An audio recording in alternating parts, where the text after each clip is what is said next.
Eh, ¿Se observa? ¿Ya Sí, se compartió? ve Sí, bien. muy bien. Sí. Entonces, yo, a petición del doctor Castro, la presentación la hice de carcinomas de cavidad oral y nasofaringe, bueno, lesiones de cavidad oral y nasofaringe, em, no solo los carcinomas, sino todas las lesiones malignas. Entonces, les traigo las cosas puntuales que a ustedes les van a servir como oncólogos. Entonces, esta foto que tomé en un mercado en México me recordó a estas lesiones que vamos a hablar. Y por puesto que las lesiones de cavidad oral y labio, tal vez la doctora lo iba a mencionar, yo encontré esta proyección del Globocam para el 2018, en donde ocupan más o menos el número 16 de todas las neoplasias corporales, el puesto 25 para orofaringe y el puesto 29 para nasofaringe, es decir, no son tan frecuentes. Pero desafortunadamente, la cavidad oral y la nasofaringe tiene varios tipos de histología. Vamos a hablar de ellos. Entonces, la autora nos va a mencionar probablemente que la cavidad oral empieza en donde se unen los dos labios y sería la parte húmeda de la mucosa y de ahí para atrás. Y entonces va a ser hasta los 2/3 de la lengua y los 2/3 anteriores, el paladar duro, las encías y en la lengua nosotros vamos a encontrar músculo estriado, tejido adiposo, vamos a encontrar glándulas salivales menores. También la cavidad oral va a tener tipos de mucosa. Vamos a tener una mucosa de revestimiento, que es la que vamos a encontrar en la zona húmeda de los labios, una mucosa de revestimiento también en el piso de la boca, em, en, en las mejillas, en la parte interna de las mejillas y en las partes laterales de la lengua. En la mucosa masticatoria la vamos a encontrar en las encías y en el paladar duro. Y la mucosa especializada que la vamos a encontrar en la lengua. El grupo de papilas caliciformes son las que van a ser el límite para la cavidad oral. Es mejor, ¿verdad?, que decir base de lengua y los 2/3 anteriores. Bueno, entonces, ¿qué diferencia hay en esos tres tipos de mucosa? Pues el tipo de epitelio que va a haber. En la mucosa de revestimiento es epitelio estratificado, no queratinizado, y en la mucosa masticatoria vamos a encontrar un epitelio paraqueratinizado. ¿Qué quiere eso decir? Que el estrato superficial va a mantener núcleos, va a queratinizar, pero mantiene sus núcleos. Y la lengua, que va a tener un epitelio muy queratinizado. Incluso en algunos animales, como en los rumiantes, nosotros podemos encontrar una gruesa capa de queratina que es totalmente diferente y que se puede separar fácilmente del resto de la lengua. Además, vamos a encontrar de todos los tejidos que hablamos, el eh, tejido linfoide y entonces derivado de todo esto, así van a ser las lesiones que vamos a encontrar. Entonces, las malignas que podemos encontrar en la cavidad oral son carcinomas, melanomas, tumores odontogénicos, sarcomas y tumores hematolinfoides. Poco a poco vamos a ir hablando un poco acerca de ellos. Entonces, los carcinomas de la cavidad oral. Los carcinomas de cavidad oral no solo van a ser los de células escamosas, porque como son los tipos de mucosa que hay, ¿verdad? Escamosa, vamos a encontrar carcinoma de glándulas salivales menores y carcinoma neuroendocrino. Entonces, ¿cómo se van a clasificar? Según la OMS y de la JCC en el 2017 se llegó a esta nueva clasificación. Entonces, el 95% más o menos de los carcinomas de cavidad oral son carcinomas de células escamosas. Generalmente va a ser el convencional, pero hay varias variantes de carcinomas de células escamosas. Entre ellos está el verrucoso, el papilar, el acantolítico, el fusiforme, el linfoepitelioma, el carcinoma basaloide, el adenoescamoso y el cuniculado. El carcinoma verrucoso de todos estos es el que tiene mejor pronóstico porque las lesiones generalmente son exofíticas, que pueden dar recurrencia local, pero generalmente no dan metástasis. Es muy raro que dé metástasis. Mientras que el carcinoma fusiforme, así es como lo nombraron, pero en realidad es una especie de carcinosarcoma, vamos a encontrar que es peor pronóstico y el carcinoma basaloide también es de los que tiene un mal pronóstico. El carcinoma cuniculado, que es muy raro que aparezca, y el linfoepitelial, que es muy parecido, tiene mucho infiltrado plasmocítico y es muy parecido a todos los carcinomas linfoepiteliales que van a aparecer en las glándulas salivales mayores. Nosotros solo nos vamos a dedicar ahorita a las glándulas salivales menores. Entonces, aquí les traigo unas imágenes de cómo puede presentarse, cuál es la clínica de estos tumores de carcinoma de células escamosas. Generalmente se va a presentar en la lengua, pero también lo podemos encontrar en las encías, en los rebordes alveolares sobre todo, y los que tienen peor pronóstico son los que aparecen en la parte posterior, en esta zona de acá, ¿verdad? Que es donde terminan los dientes y que queda un área entre la cavidad oral y la faringe. Entonces, pueden ser placas, pero estas placas son irregulares, las placas son blanquecinas, esa es su característica principal, sus bordes son irregulares y si hay algo de induración, entonces ya podemos sospechar que es invasivo.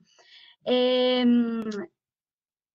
va a presentar más o menos en el 90% de pacientes hombres entre los 50 y los 70 años, pero también pueden ser masas con necrosis, úlceras de bordes que se enrollan y la induración nos va a dar el criterio de invasión. También pueden ser masas, puede haber zonas como la eritroplasia, ese color rojizo que tiene estas placas rojas, así se le llama eritroplasia, pueden ser exofíticas. Acá pueden ver ustedes también, este es maligno, tiene áreas que son de leucoplasia que parecen premalignas, pero aquí hay áreas induradas. Y ya en esas zonas induradas nosotros podemos hablar de invasión aquí en el piso de la boca. También los podemos encontrar en las encías, en el paladar duro y van a ser nidos de células que pueden queratinizar o no queratinizar. Y dependiendo de la cantidad de queratinización, como en estas áreas que está aquí, que van a recordar a la piel, entonces así va a ser el grado de diferenciación que le vamos a dar. Sin embargo, esto no tiene nada que ver con el pronóstico que van a tener estos tumores. Ellos van a ser positivos siempre para P53. Algunos son positivos y son relacionados a HPV. No siempre, aquí es muy bajo el porcentaje en la cavidad oral de lesiones asociadas a HPV. Ya vamos a ver que en la faringe, en la orofaringe, allí sí es importante el HPV. Entonces pueden ser algunas veces positivos para P16 y las citoqueratinas.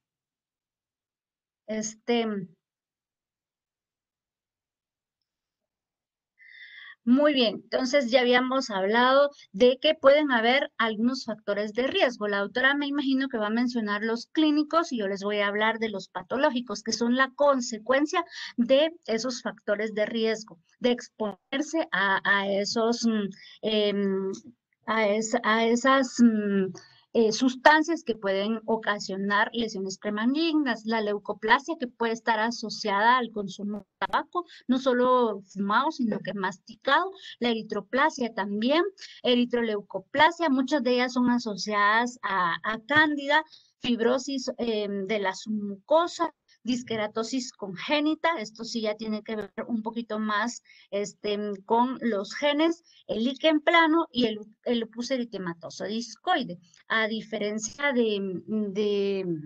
estos no tienen nada que ver con el consumo de tabaco y alcohol y la asociación de este, tabaco y alcohol. Muy bien. Entonces, hay unas nueces, también el consumo de marihuana puede ocasionar estas lesiones. Las nueces de betel, yo fui a investigar que eran esas nueces de betel, no sé si conocen las palmeras, estas arecas que son ornamentales. Estas arecas tienen unas semillitas y esas semillitas tienen cierto poder adictivo y por eso es que en la India no solo las mastican, sino que también hacen un pan con ella, pues es cuestión de costumbres, ¿verdad? Y yo no sabía que eso se comía o que se consumía también. También las infecciones como sífilis, la sepsis oral puede ser un factor, deficiencia de hierro, la anemia de Fanconi y los serotipos de HPV que pueden coexistir con estas lesiones son el 6, el 16 o el 18. Algunos de estos cánceres también pueden estar asociados bueno, no algunos. eh, Hay estudios que dicen como este del 2002, en que salió en el Human Pathology, que en el 100% de los casos que ellos siguieron son positivos para el virus de Epstein-Barr. Entonces, algún poder carcinógeno tiene que tener ese virus. Y un factor protector va a ser el consumo de vegetales y frutas.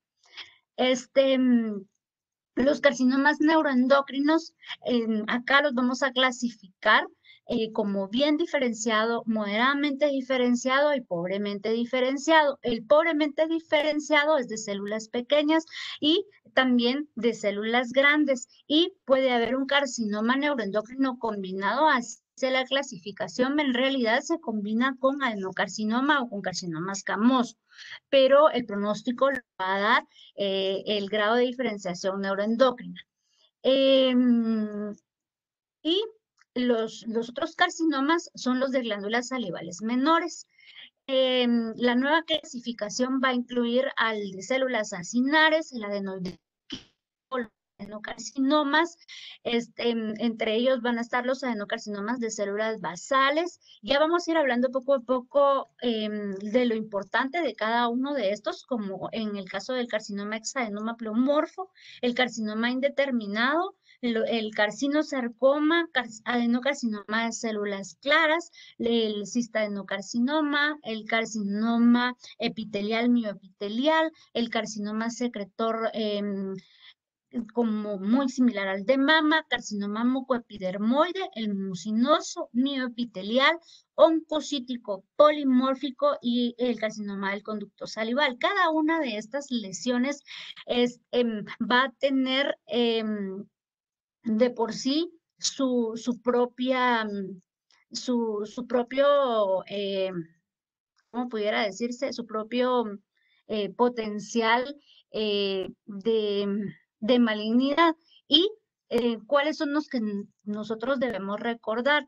El de células basales, el adenoideo quístico y el adenocarcinoma. ¿Por qué? Porque estos son los que se les puede dar cierto grado de acuerdo al patrón sólido. Si en el caso del adenoideo quístico nosotros encontramos más del 30% de patrón sólido, entonces es de alto grado.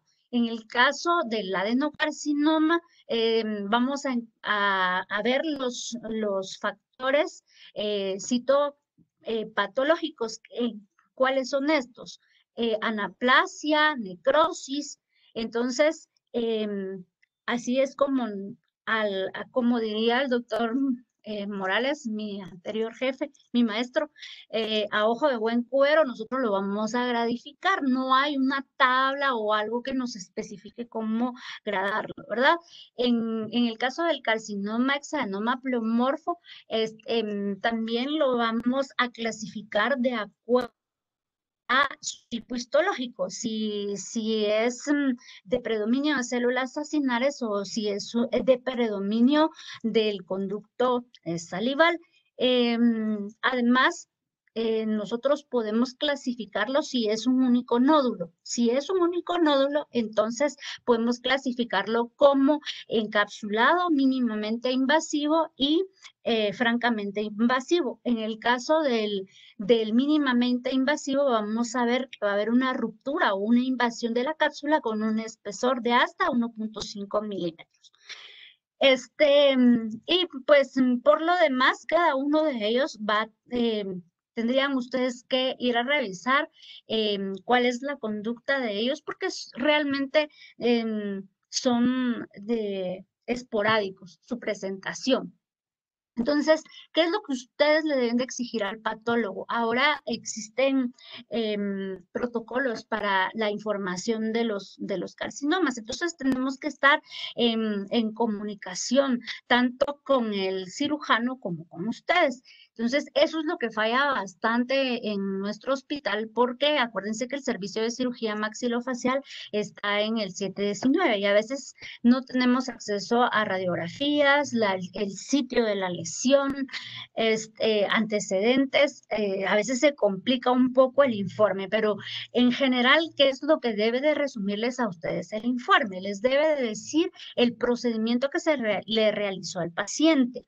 El sitio tumoral, ya sea la lengua, el paladar, las encías, las mejillas, labio. Entonces, siempre se describe lateralidad, si es izquierdo o derecho, si es focal, unifocal o es multifocal, el tamaño tumoral que importa bastante, el tipo es histológico y ahora en los informes debe de incluirse la profundidad de la invasión tumoral, no confundir con el espesor del tumor. Ahorita vamos a ver cómo es que debe decirlo. Es importante la profundidad de la invasión porque ya van a ver ustedes que en el TNM se utiliza. Entonces, recuérdenlo, es las siglas en inglés DOI. Entonces, cuando yo les hable de DOI, va a ser la profundidad de invasión tumoral. Y ahorita la vamos a ver cómo la medimos. El grado histológico que va a aplicar para, como les decía, solo por si queratiniza o no queratiniza, en el caso de los escamosos y algunos, y el no queratinizante también, ¿verdad? Entonces, así es como los vamos a agradar. Y lo que ya les había mencionado antes acerca del verrucoso y de los otros especiales de glándula salival.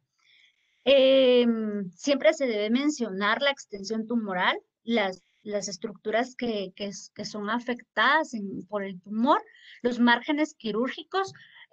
Vamos a ir hablando a detalle acerca de ellos. Generalmente, si la pieza viene bien orientada, lo ideal sería que el cirujano nos indicara con hilos, pero muchas veces por el tipo de región en donde se encuentra las lesiones, vienen fragmentadas las biopsias. Entonces, no vienen orientadas. Y al venir fragmentados los especímenes, nosotros no podemos orientar cuál es el hecho quirúrgico. Y el hecho quirúrgico, ustedes saben que es bastante importante para ver si queda enfermedad residual. Entonces, nosotros lo entintamos y lo orientamos de acuerdo a como diga la hoja. También la invasión linfovascular, que es que le va a conferir peor pronóstico la presencia, peor patrón de invasión. Aquí en el caso del peor patrón de invasión, en el caso de los carcinomas en cavidad oral, vamos a observar que son 5 patrones. No vamos a hablar de los otros 4 patrones porque no tienen patrón pronóstico, no tienen pronóstico, pero en el caso del patrón 5, van a ser islas o nidos menores de 2 milímetros de células sueltas que van a estar a 2 milímetros del carcinoma original. Ya les voy a enseñar cómo es que nosotros lo observamos, pero todo lo que tengo yo aquí en cursiva son las nuevas situaciones que se incluyeron dentro del reporte a partir del 2017. Los ganglios linfáticos regionales va a depender la cantidad o a veces de la disección radical de cuello. Si es del tipo de disección de cuello, más bien, porque a veces ahora ya existe la disección selectiva y la disección radical. Ahorita vamos a ver imágenes de las diferencias entre ellas. La extensión extranodal también se incluyó, también cuando hable de ella en adelante me voy a referir a N, por sus siglas en inglés. La extensión extranodal la vamos a medir cuando mide más de 2 milímetros afuera del ganglio linfático, pero ahorita les voy a enseñar algunas dificultades que podemos tener nosotros a la hora de evaluar la extensión extranodal. Siempre les debe de incluir el TNM patológico. ¿Por qué no lo incluimos nosotros en nuestros reportes? Porque no tenemos información de M. A veces no tenemos información de T, ¿verdad? Porque viene fragmentado el tumor y entonces a veces es por eso que se nos hace difícil colocarlo. Pero con todo lo demás que nosotros le agreguemos, ustedes ya pueden armar su TNM clínico. Y también se les debe incluir dentro de los hallazgos adicionales, patológicos adicionales, el líquen, la candidiasis, si hay displasia, epitelio de los bordes quirúrgicos. Y entonces aquí vamos a hablar, a ser específicos de cómo vamos a medir la profundidad de la invasión. Entonces, hagamos de cuenta que este es un epitelio normal, es el epitelio escamoso, parece de revestimiento porque no tiene queratinización en la superficie. ¿Y cómo vamos a medir entonces la profundidad? Miren, acá está ulcerado, se pierde el epitelio y el tumor está en contacto con la superficie. Entonces, macroscópicamente, si yo mido el fragmento desde la úlcera hasta donde está el tumor, ese es el grosor máximo del tumor. Pero la profundidad de invasión, que es la que a ustedes, dígame. Es para ubicarnos, ahorita ya nos empezó a mostrar las imágenes de patología, Ajá, pero sí. digamos ahí, esa parte a qué correspondería de órgano, digamos. Esta es lengua, porque aquí Bien. usted mira haces de músculo estriado que se entremezclan. Es lengua. Y No, no, no es labio eh, ni encía. ya, y el Y epitelio de la lengua, lo que el parece ahí. epitelio parece ser lengua. Le voy a decir que es, según la histología, es lengua o de borde lateral o de piso de la lengua, Ujú. porque Es que el epitelio no tiene papilas gustativas. tal vez ahí, para que no nos perdamos nosotros, porque no estamos Ujú. tan familiarizados, pero tal vez nos dicen, mire, esta es el epitelio, esta es la muscular, estas son Ok, las papilas, porque ahí, sí, muy bien. Con solo para mucho gusto ubicarnos nosotros. Sí, disculpe. claro que sí, con mucho gusto. Todas las imágenes que vengan adelante se las voy a explicar. Entonces, esta es la superficie del epitelio. El epitelio es plano, estratificado. Aquí no iniciando porque no se ve, la creatina se debería de ver muy rosada. Entonces, este es epitelio normal, no está afectado por carcinoma, pero de repente acá ustedes ya empiezan a ver que el estrato basal se empieza a engrosar y de repente cambia la morfología y se ulcera. Se pierde esta configuración, esta arquitectura, ¿verdad? Y entonces en esa área donde se pierde la arquitectura, nosotros vemos nidos de células, estos nidos que están acá. Estos nidos a veces son como grupitos, por eso le digo nidos porque son como grupos de células que son malignas, derivadas de estas células. ¿Por qué les decimos escamosas? Porque parecen escamas y este epitelio, como es plano, es escamoso, solo que este es estratificado. Entonces, esta es la mucosa de la lengua. En esta parte de aquí hay una lámina propia que es tejido conjuntivo que va a unir al epitelio con la parte profunda de la lengua, que son estos haces que ustedes observan aquí. Todos estos haces son de músculo estriado. Y todo esto que está acá es la lesión. La lesión se ve ulcerada. Aquí está menor aumento porque es para ejemplificar cómo debe tomarse la medida. Entonces, la profundidad de invasión debe tomarse a partir de la membrana basal, es decir, la limitante que va aquí, la membrana basal, es como tejido, no, más bien, es como una goma de colágeno que va a adherir al epitelio, a la lámina propia, que es tejido conjuntivo. Entonces, a partir de la membrana basal, nosotros medimos hasta dónde infiltra la última celulita del tumor. Entonces, debería de hacerse de esta forma, no a partir de la úlcera, porque si yo lo tomo la úlcera, estoy fallando. Entonces tiene que ser del epitelio normal o a veces del epitelio con displasia. Entonces, no sé si ahí estoy clara con lo de las imágenes. Estos nidos, aquí ahorita no están viendo ustedes a detalle el cáncer. Es para ejemplificarles cómo va a ser la Sí, yo los profundidad de ubicamos. invasión. Ajá, sí, sí. Entonces, acá. ¿Mande? Muy bien. Muy bien, entonces aquí tenemos otra imagen. Este también es lengua. Aquí está la lesión, todo esto que está acá. Entonces, ¿cómo podemos hacer nosotros con esas lesiones que no, bueno, esta no es ulcerada, pero para medir la profundidad máxima? Entonces, como esto es toda la lesión, no lo voy a hacer a partir de la membrana basal, sino que del epitelio normal hasta el otro extremo de la lesión, en donde nuevamente aparezca epitelio normal. Entonces hago una línea horizontal y hago una línea vertical, así como en 90 grados, hasta la última celulita donde está infiltrando. Entonces, esta va a ser mi verdadera profundidad de invasión, no todo esto.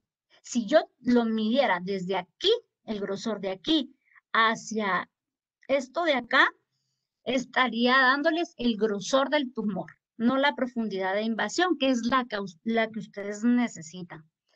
Aquí tenemos otro ejemplo, también es de lengua. Aquí todos estos nidos que están aquí son haces de músculo estriado. Esta es el tumor, son células escamosas. Ustedes ven los niditos que recuerdan al epitelio que está aquí de superficie. Este es epitelio normal. Entonces, hacemos nuevamente, aquí está muy ulcerado, hacemos nuevamente una línea partir de la membrana basal hasta la última célula que está invadiendo. Entonces, el tumor es ulcerado, pero mi profundidad de invasión pareciera ser si yo la tomo de aquí para acá, la profundidad de la invasión que yo les digo va a ser menor. Entonces, acuérdense, debe ser a partir de la membrana basal que nosotros le demos la medida y eso fue introducido recientemente. A veces también se hace difícil cuando es en encía. Cuando es en encía y paladar duro, nosotros tenemos casi inmediatamente debajo de la mucosa el hueso. Entonces, hay tumores que llegan a ponerse en contacto dependiendo de la profundidad que esté invadiendo con el periósteo. Entonces, si solo está en contacto con el periósteo, no es en su T, el último, el último grupo de T, que sería T4, este, les toma en cuenta la invasión al hueso. Que esté muy cerca la neoplasia aquí está a bajo aumento, esté muy cerca del periósteo o que esté en contacto con el periósteo no quiere decir que haya invasión. Entonces, ¿cómo vamos a ver nosotros la invasión? Aquí está el hueso y esto que está aquí es la médula ósea. Entonces, cuando uno ve los nidos dentro de la médula ósea, allí es en donde podemos decir, así como en este caso, en el caso anterior solo hay reacción de perióstica, no se ve que el tumor esté dentro del hueso. En cambio aquí, ustedes ven todo esto que está aquí son trabéculas óseas, esto que está acá son trabéculas óseas y esto que está es el tumor. Y aquí el tumor está haciendo una reacción estromal, eso que está respondiendo el estroma a la invasión y está dentro de la médula del hueso. Entonces, acuérdense que el hueso de la cara son huesos planos, entonces va a ser un poquito diferente la arquitectura a la que nosotros normalmente encontramos en los huesos largos. Entonces, va a ser un hueso que tiene dos tablas óseas bastante gruesas de hueso cortical y tiene una médula ósea delgada y aquí está siendo invadida o expandida por el tumor. Todas estas son células tumorales que están dentro de la médula ósea. Entonces, en el caso del TNM, ¿qué es lo importante? ¿Se recuerdan ustedes del DOI, que era la profundidad de invasión? Entonces, si esa profundidad de invasión nos mide menos de 5 milímetros o 5 milímetros, y el tumor mide eh, igual a 2 centímetros o menor a 2 centímetros, lo catalogamos como T1. Y luego vamos aumentando de 5 en 5 para el T2. Y en el caso de la profundidad de invasión y en T3, en el caso de la profundidad de invasión, es más de 10 milímetros y el tumor tiene que ser macroscópicamente o microscópicamente más de 4 centímetros de medida. Entonces, lo que yo les decía de su T4 es que nosotros tenemos que decirles muy bien si está erodando el periósteo o está invadiendo la médula ósea. Eso es bastante importante para ustedes luego clasificarlo. Entonces, el grado histológico, nosotros les vamos a dar 3 grados, el grado 1, 3 y el que no se puede evaluar. El grado 1 va a ser bien diferenciado, el grado 2 moderadamente diferenciado y el 3 pobremente diferenciado. Y esto va a aplicar para los carcinomas no queratinizantes, porque los queratinizantes por definición son bien diferenciados. Entonces, el grado histológico a veces puede tener una correlación positiva con el estadio clínico. En el caso de las células escamosas, el grado no va a ser un buen pronosticador, pero siempre debe de incluirse y el comportamiento intrínseco en los carcinomas de glándula salival va a ser basado en las características de cada uno de ellos, como yo les decía, el adenoideo quístico, el carcinoma, eh, el adenocarcinoma sin otra especificación. Esos son los que se pueden gradar. Los demás no se van a gradar. Y las variantes del carcinoma de células escamosas tampoco se van a agradar porque ya vimos que cada uno de ellos puede tener su comportamiento. Entonces, en el caso del adenoideo quístico, ya anteriormente les había hablado que tiene un 30% de patrón sólido, el de alto grado. En el caso del carcinoma mucoepidermoide, nosotros vamos a tomar en cuenta dos factores, el patrón de crecimiento y los hallazgos citomorfológicos. ¿Qué incluye el patrón de crecimiento? Si es quístico el tumor, si es sólido, si hay neurotropismo. Y los hallazgos citomorfológicos que les mencioné anteriormente son anaplasia, mitosis y necrosis. Y en el caso del carcinoma sin otra especificación, vamos a tomar en cuenta también los hallazgos citomorfológicos. A mayor anaplasia, a mayor mitosis, a mayor necrosis, nosotros le vamos a dar el grado. Y en el caso del carcinoma exadenoma pleomorfo, nosotros primero tenemos que decir si es ductal, acinar o mioepitelial y el grado de invasión que les había hablado de que los mínimamente invasivos van a tener un espesor de 1.5 milímetros, aunque hay algunos estudios que dicen que puede tener bajo riesgo si son hasta 6 milímetros. Entonces, yo no sé, doctor Castro, si eso lo toman en cuenta, pero realmente la JCC dice puntualmente 1.5 milímetros.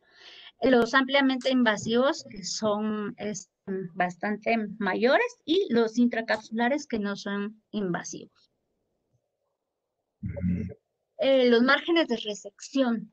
En el caso del margen de resección ya habíamos visto que podemos tener algunos problemas. Nosotros debemos decir que es un margen positivo en el caso de que haya carcinoma invasivo sobre la tinta. Nosotros los entintamos. O si en el epitelio que les mencioné hay carcinoma in situ o displasia de alto grado en los márgenes, aunque sin haber invasivo, ya nosotros tenemos que tomarlo como positivo. La distancia del carcinoma invasivo siempre debe medirse. Generalmente se puede medir macroscópicamente, aunque algunas veces puede fallar, entonces podemos calcularlo con una regla. Y en las laminías, en los cortes histológicos. Y los márgenes cercanos también hay una disyuntiva. Aquí el protocolo dice 5 milímetros. Ya es tomado como un margen cercano, pero pueden, como acuérdense que estas son estructuras difíciles de extirpar, ¿verdad? Por la cercanía al hueso o porque puede mutilar la cara del paciente. Se ha dicho que tan cercano como 2 milímetros no es positivo, pero ya es libre, y otros hablan de pues un margen mayor que sería 7 milímetros. Lo importante para poderles nosotros reportar los márgenes de resección es la orientación del espécimen. Pero ¿qué pasa? Idealmente deberían los especímenes de llevar hilos, a veces hilos de diferente color. Hay algunas, aquí en Guatemala no lo he visto, pero hay algunos como que fueran cuentas de una pulsera de plástico, que son de colores. Entonces, uno le coloca, por ejemplo, este es mi margen que está pegadito al piso de la boca, pues yo le voy a poner eso y así, dependiendo si es izquierdo o derecho, el cirujano debería de decirme en la hoja qué es cada hilo. O si no tiene esas cuentas, pues por lo menos un hilo corto, dos hilos largos, etcétera, etcétera. Habrá de ingeniárselas, pero siempre describirnos qué es cada una de esas situaciones. Si no, nosotros no podemos reportarles los márgenes. Idealmente el cirujano debería de bajar o de ir a patología y decirnos qué es cada fragmento, ¿verdad? De hacernos un dibujo, un esquema, pero desafortunadamente todo lo echan en un mismo frasco y ahí van todos los fragmentitos y no le dicen a uno qué es, qué margen es el que evaluamos. Entonces, nosotros a los fragmentos los entintamos. Aquí ustedes pueden ver la tinta y vamos a medir del último nido que sería como por acá, hacia acá, a eso sería la distancia que les vamos a dar de los márgenes quirúrgicos. Siempre deben de ser reportados, no solo márgenes quirúrgicos libres de lesión, no. Les debemos de poner, ¿verdad? Siempre debe de ir esa medida. El peor patrón de invasión, que era el que les estaba hablando anteriormente, en que tenía 5 patrones y que nosotros, el 5 era el que nos iba a servir por los factores pronósticos, es el de dispersión tumoral. ¿Qué quiere eso decir? ¿Cómo es que el tumor se va hacia la profundidad? Generalmente es peor pronóstico cuando es mayor a 1 milímetro entre los grupitos tumorales satélites. También, si hay invasión perineural y angiolinfática, debe ser tomada como un peor patrón de invasión o patrón de invasión 5. Entonces, por eso es que se les debe de reportar. Aquí tenemos una imagen histológica. En esta parte de aquí tenemos al epitelio, parece ser de lengua, sí es lengua. Aquí está nuevamente el músculo. El músculo es el que me orienta a mí. Entonces, la lengua es el que más se nos hace un poquito más fácil tomar los cortes para enseñarles. Aquí está todo el tumor, está ulcerado, es de células escamosas y nosotros estamos viendo estos niditos tumorales aquí y aquí el último. Entonces, ¿cómo lo vamos a medir? Vamos a tomar la distancia de este tumor con este. Y si es mayor de 1 milímetro, ya es el peor patrón de invasión. Entonces, aquí está el acercamiento, aquí están los niditos y aquí hay algunas células sueltas o dispersas y la distancia que hay es mayor a 1 milímetro, entonces ese es el peor patrón de invasión. Y cuando hay células tumorales dentro de vasos linfáticos o alrededor de filetes nerviosos, aquí no se miran filetes nerviosos, pero cuando está alrededor de un nervio hay invasión perineural, ya lo podemos tomar como peor patrón de invasión y reportárselos, porque esto le va a dar peor pronóstico. A veces algunos se preguntan qué tamaño de nervio debe de ser tomado en cuenta para decir es un nervio. Filetes tan chiquitos, menores a 1 milímetro, deben de ser reportados. Entonces, si hay invasión perineural. Acá, con la flechita negra, este corte no veo bien, parece ser lengua, también aquí hay tejido adiposo. Aquí es más hacia el dorso de la lengua, porque aquí sí se ve queratinizado el epitelio, es eso rosado que ustedes ven aquí, la queratina, aquí está el epitelio normal, y aquí hay nidos tumorales. Entonces, entre este nido tumoral, que es el último nido más grande, hacia esta región que está aquí parece ser un vaso sanguíneo, y entonces sí, aquí está. Hay niditos allí en lo que parece de células tumorales, y entonces es mayor a 1 milímetro, y ese es el peor patrón de invasión, a eso se refiere. Cuando hablamos de invasión extranodal, o la extensión extranodal, es la metástasis a través de la cápsula.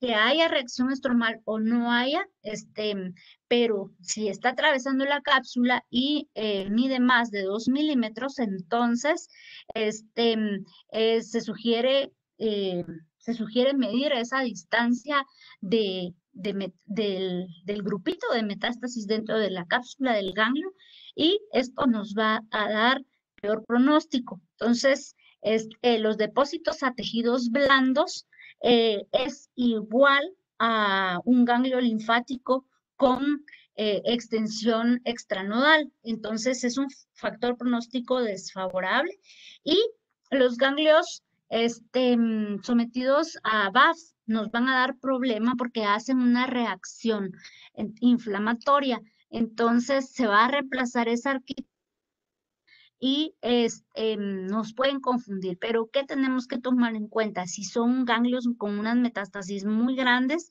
y que están fuera de la cápsula, Y a veces recordemos que hay muchos ganglios en cuello que no tienen la cápsula completa. Eso también nos puede confundir, pero aquí nos dan unos tips de cómo nosotros vamos a evaluar. Aquí tienen ustedes un ganglio linfático. Los ganglios linfáticos son como que fueran frijolitos. Los ganglios linfáticos tienen una cápsula de tejido conjuntivo fibroso. Van a tener una zona cortical y una medular. En la zona cortical vamos a encontrar estos niñitos que están aquí, que son los folículos linfoides. Y aquí el ganglio, la arquitectura está perdida porque ustedes le ven una cavidad. Y esa cavidad es la metástasis. Que hizo una especie de tumor quístico. Y además, afuera del tumor aquí hay tejido adiposo, hay tejido conjuntivo también. Todos estos que están viendo aquí son nidos de células tumorales. Entonces, la cápsula original del ganglio está rota y el espesor de la metástasis mide más de 2 milímetros. Entonces, eso ya es extensión extranodal. También acá nosotros podemos encontrar generalmente las metástasis en los ganglios linfáticos las vamos a ver debajo de esta cápsula que yo les mencionaba y que es hacia el seno subcapsular. Entonces aquí vamos a encontrar metástasis, pero no es todo el espesor de la metástasis la que vamos a medir, sino que vamos a hacer una línea entre la cápsula que está adyacente y en el otro lado de la foto, la cápsula. Hacemos una línea y la extensión extranodal va a ser únicamente esta. Pero aquí ya mide bastante y entonces ya catalogarla como extensión extranodal. Aquí tenemos otra foto, que es la que yo les decía que los ganglios del cuello suelen tener áreas de cápsula incompleta. Aquí hay cápsula y aquí hay fragmentos de cápsula, pero aquí no hay cápsula. Sin embargo, miren el tamaño de la metástasis. Entonces ya puede ser catalogada como una extensión extranodal. Y acá tiene la metástasis dentro del ganglio. Esto que está acá es metástasis, células tumorales, y estos son los folículos linfoides del ganglio. Esta no debe ser medida. ¿Qué es lo que debe ser medido? Pues esta área de aquí, nosotros miramos aquí que la cápsula se rompe, se pierde. Esta es lo rosado, el tejido conjuntivo que está aquí, es la cápsula, y el tumor está saliendo o la metástasis está rompiendo esa cápsula. Eso es peor pronóstico porque ya hay invasión a tejidos blandos. Cuando los ganglios, cuando hay conglomerado ganglionar, a nosotros se nos puede hacer difícil también la distinción entre si hay o no extensión extranodal, pero si hay un conglomerado ganglionar, ya puede tomarse en cuenta como que fuera una extensión extraganglionar porque hay una reacción desmoplásica o sea, del estroma, ¿verdad? Ante el tumor. Aquí ustedes observan tejido adiposo, esta es la metástasis y este es el ganglio. Pareciera estar como dentro del ganglio, pero en realidad está afuera de él, no es parte del ganglio. A veces se nos hace difícil, como les decía. Entonces, el patólogo debe estar abusado para poder distinguir entre si es extensión extracapsular o solo es un artificio. Entonces, siempre debe ser tomado en cuenta. Y generalmente los tumores de lengua y de cavidad oral van a venir acompañados de disección radical de cuello.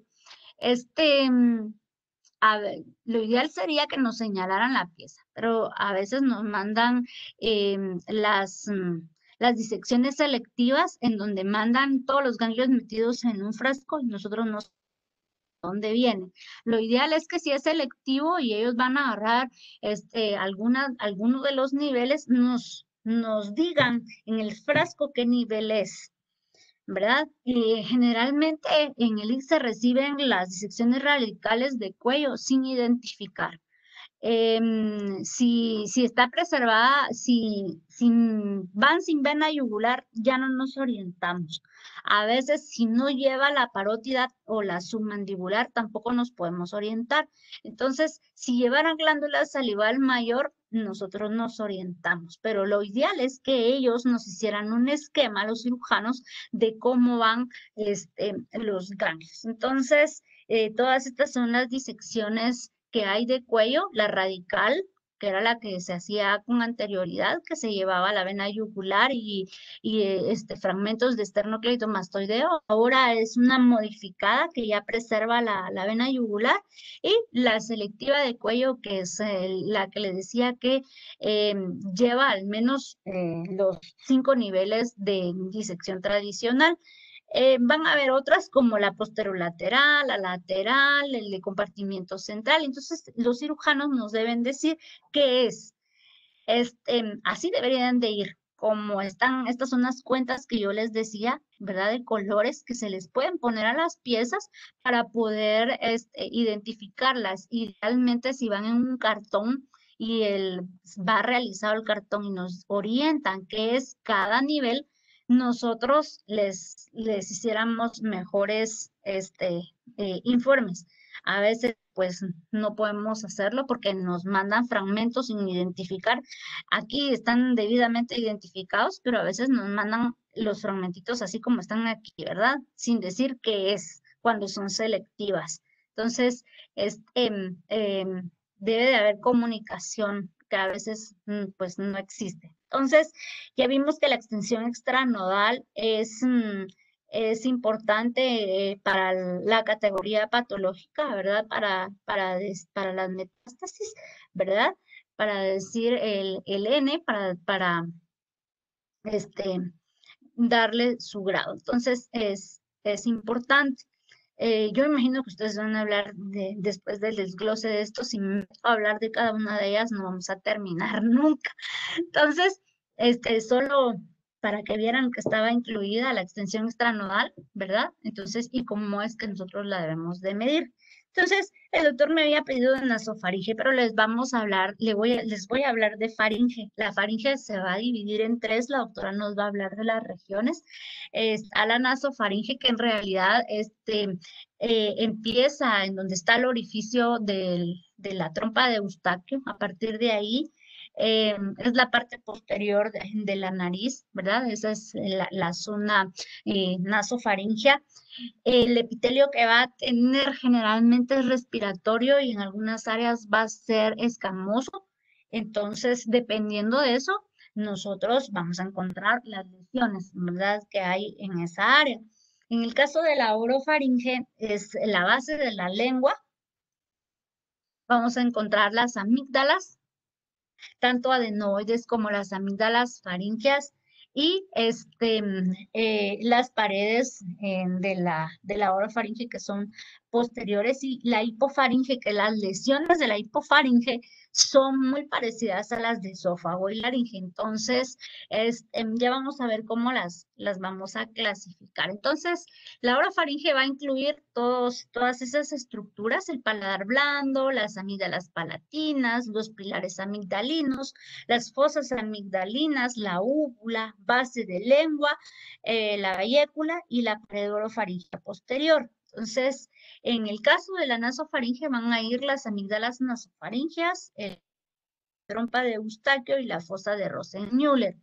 Y en la hipofaringe, el seno piriforme y la región postcricoidea. Entonces, ¿qué es lo que debe incluirle su reporte? Nuevamente, el tipo de procedimiento, el sitio tumoral. Ya vimos que si es nasofaringe, orofaringe o laringofaringe, ¿verdad? La lateralidad, la focalidad del tumor, el tamaño tumoral, aunque a veces es imposible medirlo, pero con los estudios radiológicos deberían de informarnos, ¿verdad? Si no, nosotros deberíamos pues, de sumarlo en las laminillas. El tipo histológico, el grado histológico, la extensión tumoral nuevamente, que es bastante similar a los tumores de cavidad oral, los bordes quirúrgicos, invasión linfovascular perineural, el número de ganglios linfáticos evaluados, el número de ganglios afectados, la lateralidad de los ganglios, aquí sí es importante, es el tamaño de los depósitos de metástasis, aquí no es requerida la extensión extranodal en los tumores relacionados a HPV, de orofaringe y de hipofaringe. La clasificación de estadio patológico siempre debe ir incluida y los hallazgos patológicos adicionales. Ya vamos a ir viendo cada una de ellas entonces. Entonces,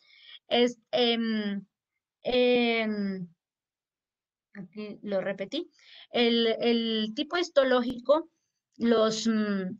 en el caso de los carcinomas de orofaringe e hipofaringe, los vamos a clasificar de acuerdo a la positividad de BPH. Entonces, ahora es necesario que sean tipificados con P16. Es importante. Ahorita estamos en la lucha para que nos compren el P16, porque sí es importante esa separación. A partir del 2017 ya debe de hacerse, ¿verdad? Entonces, acá en orofaringe e hipofaringe se va a clasificar como carcinoma de células escamosas asociado a HPV, no relacionado a HPV, y en el caso de que nosotros no le podamos hacer el P16, o que salga negativo que salga indeterminada la prueba, ¿verdad? Que el tejido a veces no se presta porque está mal fijado, a veces las laminillas de revisión nos dan ese problema. Nosotros lo podemos clasificar como un BPH desconocido. ¿Qué variantes de células escamosas, de carcinomas de células escamosas hay? Nuevamente el convencional, que nosotros lo podemos, el convencional es el que va a queratinizar, y también está el no queratinizado, el acantolítico, adenoescamoso, basaloide, papilar, fusiforme, verrucoso, linfoepitelial. Si se dan cuenta, todas las variantes son similares a las de cavidad oral, entonces no nos tenemos que perder. Solo que lo tenemos que clasificar, recuérdenlo. Ustedes están en la obligación de pedirle al patólogo que le haga HPV o P16, en este caso, a los tumores de orofaringe. En el caso de la nasofaringe, lo podemos clasificar en 3, que es el carcinoma de células escamosas que va a queratinizar, el que no queratiniza y el basaloide. Estos son los 3 tipos que van a ver. En el caso de las glándulas salivales menores, es indiferente si es orofaringe, hipofaringe o nasofaringe. Es igual que en el caso de cavidad oral, similar, siempre lo vamos a agradar en el caso del adenoideo quístico con el componente sólido, en el caso del polimórfico policlásico con el grado bajo, intermedio y alto de acuerdo a la morfología. En el caso del polimórfico cribiforme, también grado bajo, intermedio y alto, de acuerdo a la citomorfología. Si se dan cuenta, son iguales, no nos tenemos que preocupar, ¿verdad? De la morfología, que sea diferente, o la clasificación o la gradación siempre va a ser la misma. El caso es igual para carcinoma hexadenoma, pleomorfo, mínimamente invasivo, el invasivo, francamente, y el no invasivo. Ahora es igual que en el caso de la orofaringe. Van a haber adenocarcinomas papilares nasofaringios. El neuroendocrino se clasifica exactamente igual al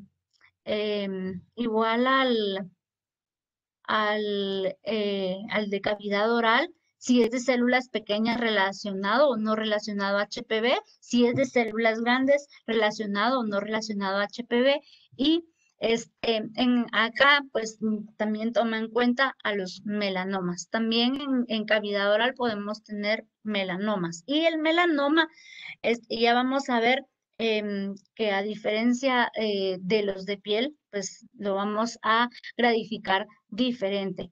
Más adelante vamos a hablar de eso. Entonces, en el caso de los carcinomas no relacionados a HPV e hipofaringios, les podemos poner bien diferenciado, moderadamente diferenciado y pobremente diferenciado, o sea, grado 1, 2 y 3. Y en el caso de las variantes de células escamosas, el verrucoso, todos los demás que habíamos mencionado no se van a agradar. En el caso de las glándulas salivales, pues tampoco, solo dijimos igual que en cavidad oral, los mismos que se van a agradar. Igual el carcinoma hexadenoma pleomorfo. Em, los, mm, los parámetros de margen cercano y positivo mismos para cavidad oral, nada más que en orofaringe e hipofaringe es muy importante considerar positivo al margen en el caso de si hay displasia de alto grado o carcinoma in situ en los no relacionados a HPV. Entonces, este ítem es importante que les tiene que reportar a como de lugar en los márgenes quirúrgicos si hay o no hay in situ o displasia de alto grado. En los carcinomas faringios se debe de usar los mismos criterios de cavidad oral y en la nasofaringe, como aún no se resecan por completo, ¿verdad? No son aquellas grandes resecciones en bloque, a veces no se pueden documentar los bordes quirúrgicos, aunque con la tecnología de hacer las microdisecciones, pues ha mejorado esto. Los ganglios linfáticos, si ustedes se dan cuenta, aquí sí no aparece también aparece la extensión extranodal, debe reportarse el número de ganglios. Si hay disección del cuello, cuando es selectiva, deberían de disecarse 10 o más. Cuando es radical, deberían de disecarse 15 o más. Siempre deben de estar reportado el número. Se deben de reportar las micrometástasis, que son grupos de células tumorales menores a 0.2 milímetros. Se debe de reportar si cuando no tenemos un primario conocido y tenemos un ganglio en cuello positivo para carcinoma, les tenemos que correr obligatoriamente la hibridación para Epstein-Barr. Si es positivo para Epstein-Barr, lo vamos a clasificar como que su primario fuera nasofaringe. Si es positivo para HPV, lo vamos a clasificar como si fuera orofaringe. O sea, su informe debe llevar estas dos cosas. Desgraciadamente, la hibridación in situ para virus de Epstein-Barr todavía está cruda en el IX y no es porque no se haya pedido, el IX ya lo compró, pero es por la casa médica que no lo ha ido a implementar la tecnología, pues no les funcionó, por alguna razón no corrió. En el INCAN sí lo lograron montar, pero nosotros aún no lo tenemos.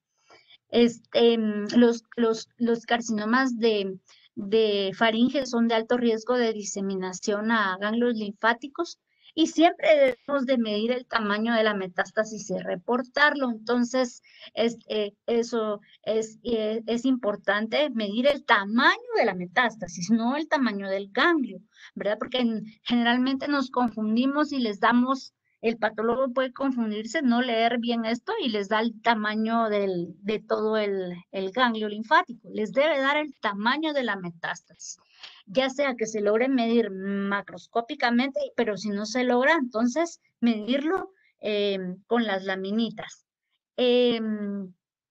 Aquí en los carcinomas no relacionados a HPV se debe de reportar el carcinoma in situ, ya habíamos hablado, por eso se los marqué ahí. En el caso de la nasofaringe,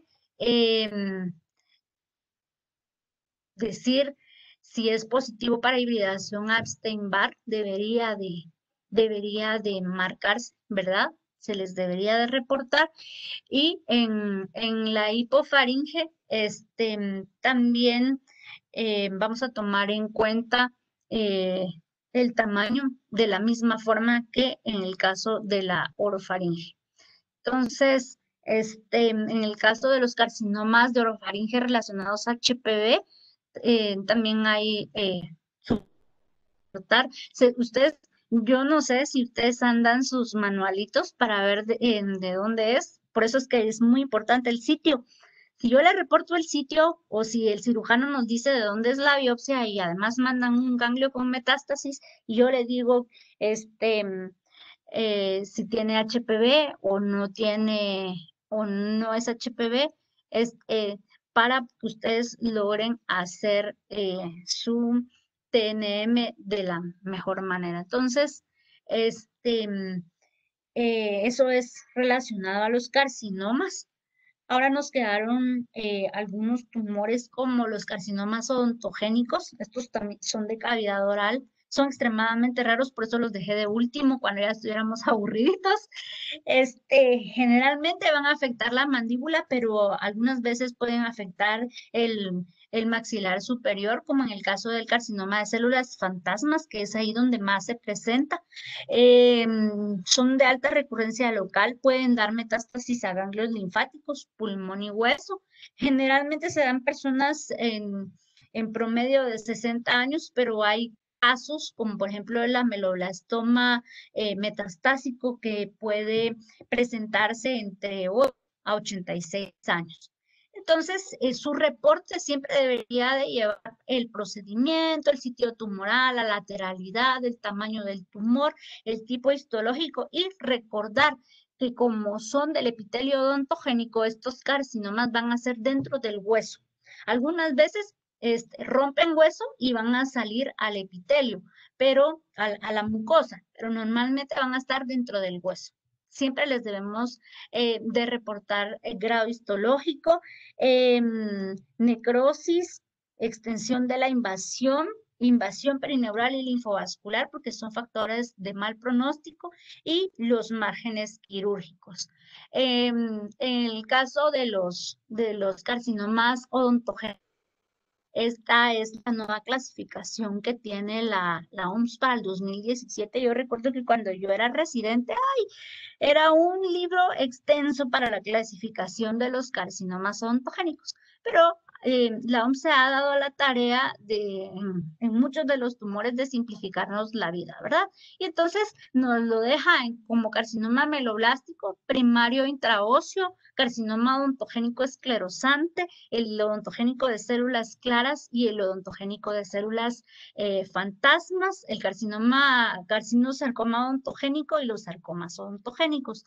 Estos, para recordarnos de dónde vienen. Entonces, este es un diente, es una muelita que está en la encía de un feto. Entonces, vienen este epitelio que va a formar el esmalte, que es el epitelio ameloblástico. Nosotros sabemos que su origen embriológico es neuroectodérmico. Entonces, por eso es el tipo de tumores y de variantes que va a dar. Generalmente son bastante agresivos, afortunadamente son escasos y pues no les puse mayor histología porque se complica un poco. En el caso de los melanomas de cavidad oral y faringe, el reporte es similar. Son raros, pero hay. La mayoría son hombres, el 78% de ellos, promedio de 61 años. Generalmente van a tener, no como en el carcinoma, no como en el melanoma de piel, van a tener antecedentes familiares. Estos no son asociados a la exposición al sol. La presencia de un neoatípico es importante. Las metástasis nodales y distantes son frecuentes. Es extremadamente de mal pronóstico. La invasión vascular, el polimorfismo y la necrosis se les debe de reportar, que son factores de mal pronóstico, el grosor y el nivel de invasión. Acá no es como en la piel. En la piel uno viene y le va a dar el pronóstico, ¿verdad? Con Clark. Y aquí pues en la cavidad oral no, no se toma esas medidas. Entonces, los podemos encontrar en paladar, los podemos encontrar en lengua, en el piso de la boca. Entonces, aquí tenemos otras imágenes. A veces pueden presentarse como máculas, ¿verdad? Oscuras, de bordes irregulares, pero otras veces ya nos dan el efecto de masa. Entonces, para el melanoma de mucosa, ellos son de una vez, se van a T3, el melanoma de mucosa por ser de mucho mal pronóstico. Entonces, aunque esté limitado a la mucosa, ya es T3, o al tejido blando inmediatamente subyacente, ¿verdad? Entonces, eso es importante. El T4 ya es una enfermedad muy avanzada o moderadamente avanzada y que se va a dividir en 4A y 4B. El 4A es la moderadamente avanzada y el 4B pues la muy avanzada. Entonces, que incluso ya se mete a cerebro y a dura madre. El melanoma de cavidad oral es de muy mal pronóstico. Hay otras lesiones en cavidad oral, que era lo que yo les recordaba por el tipo de tejidos que hay ahí. Pueden haber sarcomas. La clasificación, la gradación y el reporte de estos sarcomas van a ser igual que los sarcomas de tejidos blandos, y si es un sarcoma osteogénico, es de acuerdo se van a clasificar y reportar como los los de los del esqueleto, y no, no es diferente, ¿verdad? No son específicos. Las neoplasias hematolinfoides también se pueden presentar en cavidad oral y faringe, y también se van a informar y clasificar como las neoplasias hematolinfoides. Entonces, aquí sí no hay especificidad.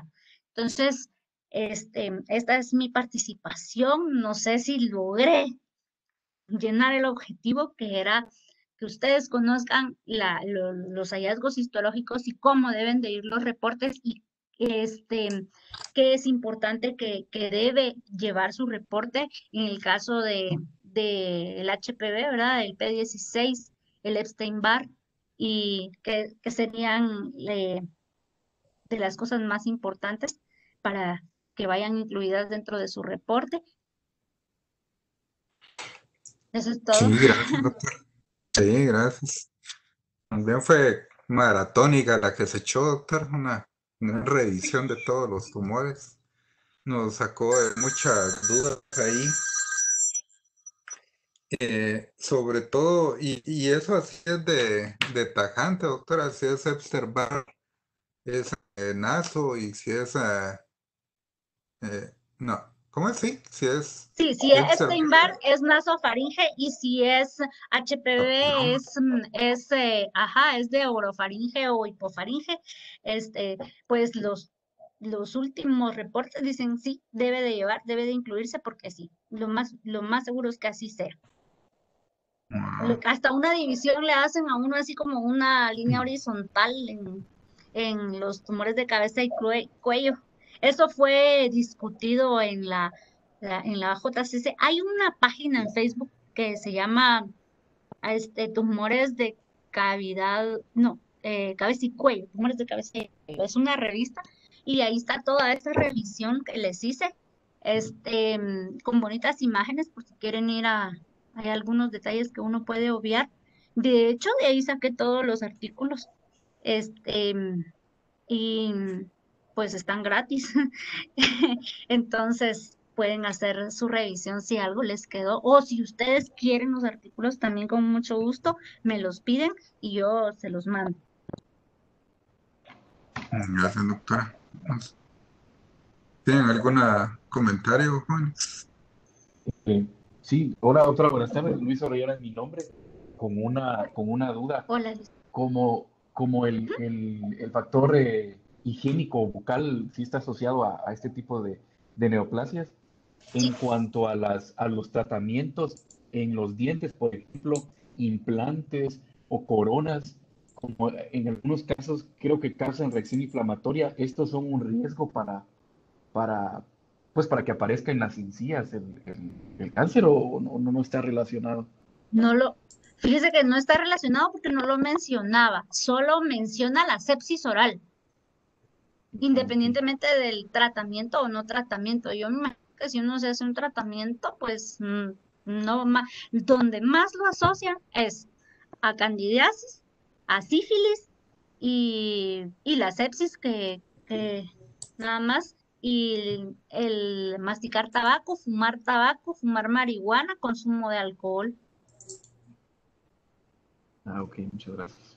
Ujú, sí. Sí, eso tal vez se refiere, fíjate Luis, que eso sí lo he escuchado de la gente que dice es que me sacaron una muela y de ahí me vino, pero en realidad es que desde el principio no era problema de caries ni dental, sino que era, por ejemplo, un osteosarcoma el que viene para afuera pujando y que cuando Ah, se ya, ya, quita el ya. diente, por ahí Ujú. comienza a Sí, secretar. de hecho, de los tumores, esta es una manifestación clínica que a veces pues no dan dolor, no dan nada, sino que lo que hacen es empujar a la pieza dental y la bota. Esa es una característica del odontogénico. Ok, gracias. Ujú, sí. ¿Alguna otra Y, pregunta? sí,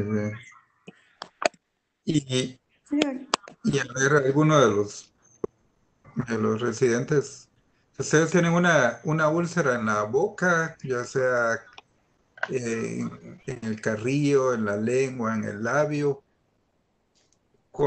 ¿Ustedes se les ocurre un tiempo para decir, bueno, esta hay que tomarle biopsia o esta es algo benigno?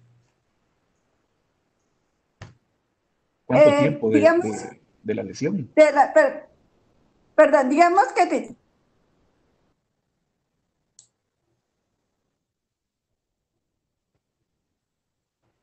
2 a 4 semanas se quitan, se van a omitir los factores de riesgo que va a tener, como de uso de tabaco, que de hecho lo describen que tiene que ser,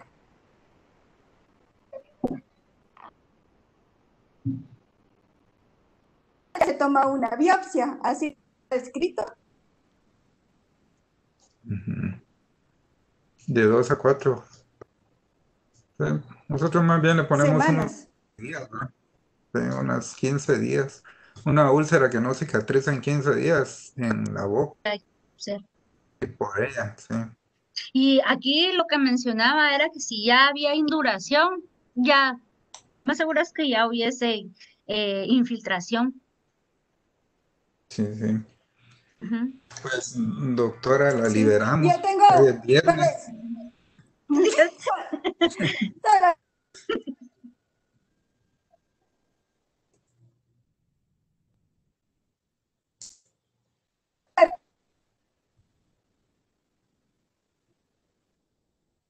no podrá Sí. La mandarlo doctora no se le como cola. compuso el internet, doctora. No, no lo podrá mandar por el chat.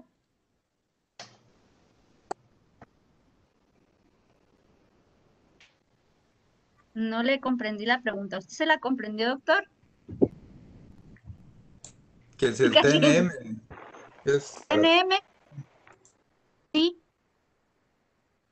yo se supone que la OMS y la AJ, o sea, la OMS lo adoptó de la JCC y la JCC es la que lo ha hecho para todos los tumores. Yo busqué también en la Royal Academy y todos estos y tienen los mismos factores de riesgo. El informe es igual al del CAP, el del Colegio Americano de Patólogos. O sea, nosotros nos basamos mucho en CAP y todo lo que lleva el protocolo de CAP es basado las decisiones que toman en conjunto en el caso del cavidad oral y la faringe es, es la JCC, ¿verdad? Sí, dice que los tumores de cabeza y cuello, aunque no son tan frecuentes, sí son muy espectaculares, dan un cuadro bien característico. Los que les quitan la lengua no pueden tragar, tienen que tragar como pajaritos. Son